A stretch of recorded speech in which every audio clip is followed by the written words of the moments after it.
নবীর একজন সাহাবা, তার নাম ছিল হযরত হানজালা রাদিয়াল্লাহু তাআলা আনহু।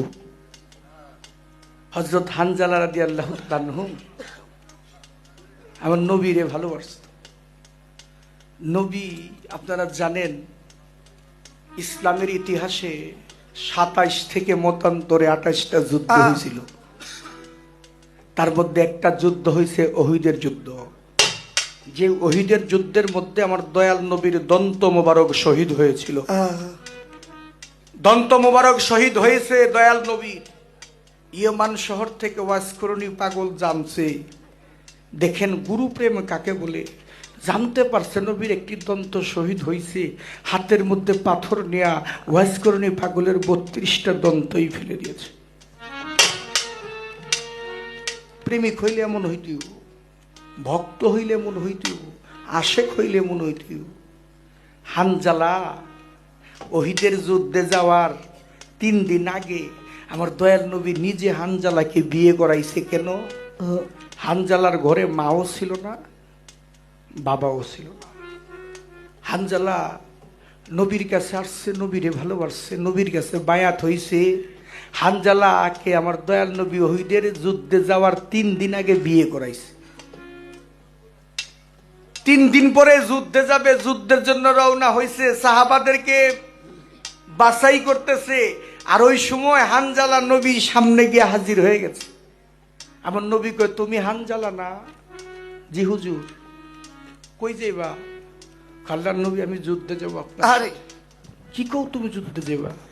তোমারে 3 দিন আগে বিয়ে করাইছি না, তোমার ঘরে না নববধূ? তুমি কি জানো যুদ্ধে গেলে তুমি আর ফিরে নাও আসতে পারবো?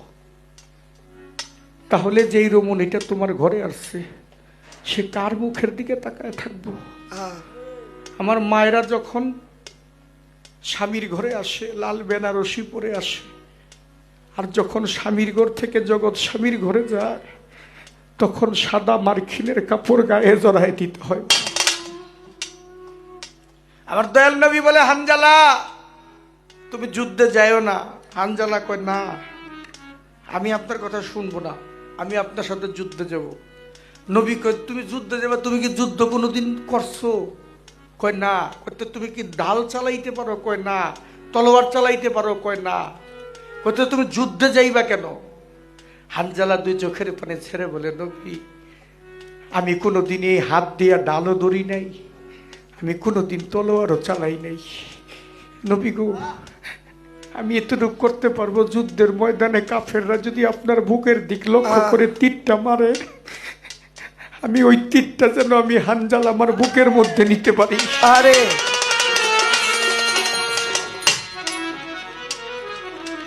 বলছে, কাফেররা যদি আপনার বুকটাকে লক্ষ্য করে তীর মারে, আমি যেন ওই তীরটা আমার বুকের মধ্যে নিতে পারি। আমার নবী, হানজালা আমি তোমার গুরু না? জি আল্লাহর নবী। আমি তোমার হুকুম করছি তুমি ঘরে চলে যাও। আরে তুমি আমার সাথে যুদ্ধে যাও না, আমি হুকুম করছি তুমি ঘরে চলে যাও। হানজালা কাঁদতে কাঁদতে ঘরে গেছে। স্বামী স্ত্রী ঘরে শুয়ে রয়েছে। আমার কথা কি খারাপ লাগে আপনার কাছে? স্বামী স্ত্রী ঘরে শুয়ে রয়েছে।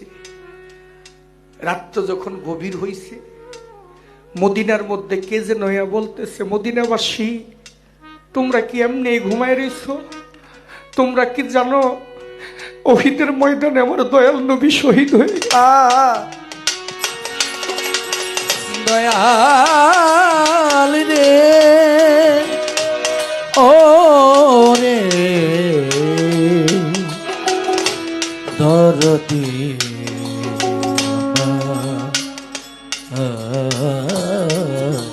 বলতেছে, মদিনাবাসী রে তোমরা কি এমনি ঘুমায় গেলা? তোমরা কি জানো ওহিদের ময়দানে আমার দিনের নবী শহীদ হয়ে গেছে? হানজালা চিৎকার দিয়ে ঘর থেকে বাইরেছে, নবী গো, আমি যদি আপনার কথা না শুনতাম, তাহলে যেই তীরটা আপনার বুকের মধ্যে লাগছে, ওই তীরটা আমি হানজালা আমার বুকের মধ্যে নিতে পারতাম। ও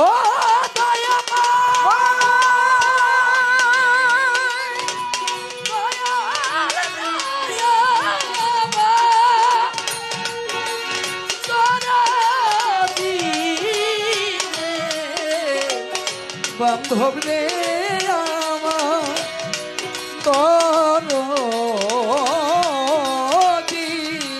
রে বান্ধব রে আমার। হানজালা শিক্ষা দিয়ে ঘর থেকে বাইরে গেছে। হানজালার স্ত্রী জিজ্ঞেস করে, স্বামী কোথায় যান আপনি? বলছে, আমি হুইদের ময়দানে যাবো, যেখানে আমার দিনের নবী শহীদ হয়েছে। হানজালার স্ত্রী বলে, স্বামী আপনি কি পাগল হয়ে গেছেন? আজকে ফরজ গোসল হয় নাই আমাদের। আপনি যদি হুইদের ময়দানে গিয়ে শহীদ হয়ে যান, আপনি তো জাহান্নামে যাবেন। হানজালা বলে, বিবি আমি জান্নাত দিয়া কি করব? যিনি আমার দিন বন্ধু, তিনি যদি পৃথিবীতে না থাকে। ও